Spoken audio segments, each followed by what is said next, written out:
Hello, and welcome to the 21st of December edition of the 2019 Two Fat Lardies Advent Calendar.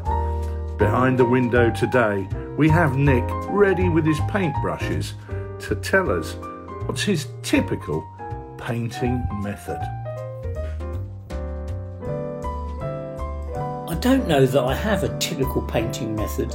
I have a style, I guess, that's worked for me, but I'm not somebody who's ever used notebooks, etc., to record what I do and the colours that I use for British uniform colour or French uniform colour, etc. Never worked on that basis. I've always done it in the moment, as it were, based on what I'm thinking about at that time, which probably means my armies have a kind of interesting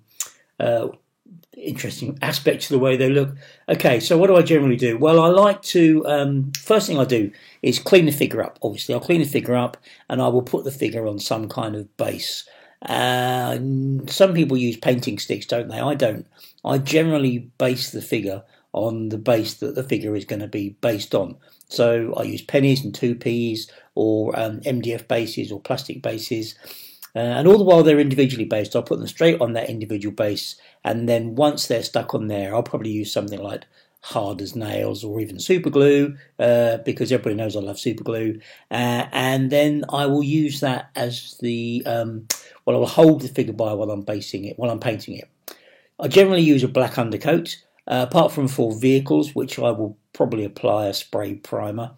I'm not very precious in the materials I use. My primers are probably going to come from Halfords or from the local DIY shop. I'm unlikely to use a specialist model primer or undercoat. But generally with figures I use a black undercoat mostly, or actually brown. If it's World War II and if it's Allied armies in World War II, I will generally use a brown undercoat, and that will just be a brown spray paint actually used as an undercoat.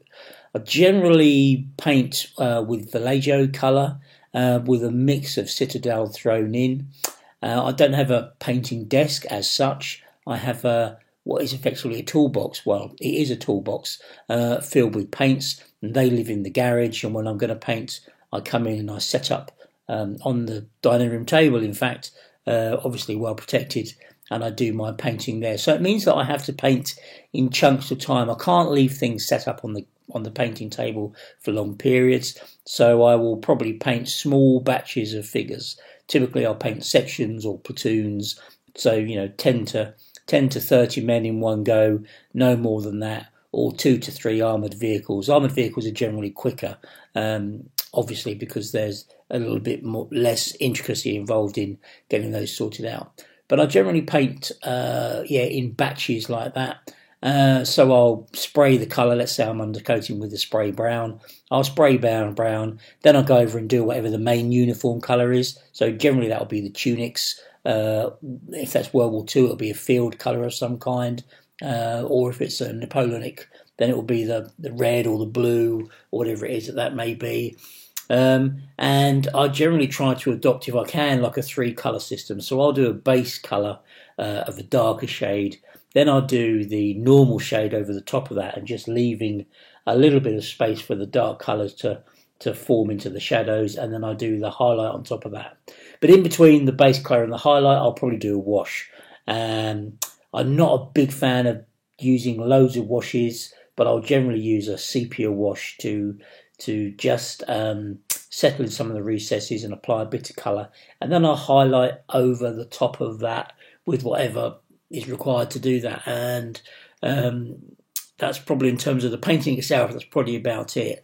So varnish, when it comes to varnish, I like to use a spray varnish. I do have brush on varnish from Vallejo, but I generally use Testa's Dull Coat as my spray varnish. So a couple of bands of that, a couple of sprays of that, and then I'll finish off the basing of the figure. So I generally base with a mud mix, like a polyfiller mix, and onto that I'll sprinkle some basing material, some flock, and then I'll do probably a bit of a paint brush and a dry brush on top of that. So, for instance, I use a dark brown mud colour.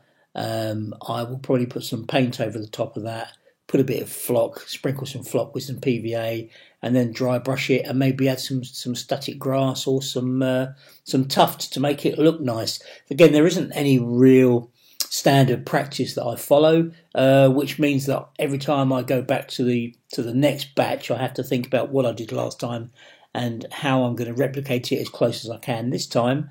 So when I'm in a run and I get lots of painting done in one go, then that generally works quite well. But if there's big breaks in my painting, if there's big gaps in what I'm able to paint, then that can mean that sometimes you can look at one figure next to the other figure that you did 6 months ago and you think, well, that's not quite the same as that. To be honest, that doesn't bother me. I just enjoy my time painting. I do tend to do it quietly when I'm on my own, when I've got the house to myself. And I'll probably have some podcasts on while I'm listening to that, so Meeples and Miniatures, or I listen to Henry Hyde interviewing somebody, or I listen to some comedy podcasts is the other thing that I would listen to, some of the Radio 4 stuff. I might even have some YouTube channels on playing in the background of, the Tank Museum or something like that, just to keep my mind ticking over while I'm doing the painting. Okay, what else is there about painting? Brushes. I don't use very expensive brushes. I tend to use fairly cheap brushes. I do like Winsor & Newton brushes where possible, but I will also buy brushes in WH Smith as long as they've got a fine point. I'm not fussy. I don't really care. I have tried to use the Flow Improver that Sydney has tried to get Richard and I to use, and I have used Flow Improver, but I don't really think it makes a big difference to my own experience in terms of painting. So I just try and keep things simple. It does matter to me how figures look. I do try to paint things generally to the best of my ability. I like to paint them myself because I like to feel that I've created them and they have more value to me when I see them on the table. That little part of me that was a modeller when I was a kid is still there. I still really enjoy making the models and making the vignettes and making conversions of figures wherever I can, just to make things look a bit more interesting and to make them feel like I own them myself. And generally I'm pretty happy with the outcome. Could always paint better? Yes, of course I could. I'm not a professional painter. My figures are okay, but I'm no Jim Ibbotson. But I'm okay with that, and I think my figures look pretty good on the table. So I'm going to stick with the way that I like to do it, and we'll continue that into the future. Remember, lard is for life and not just for Christmas.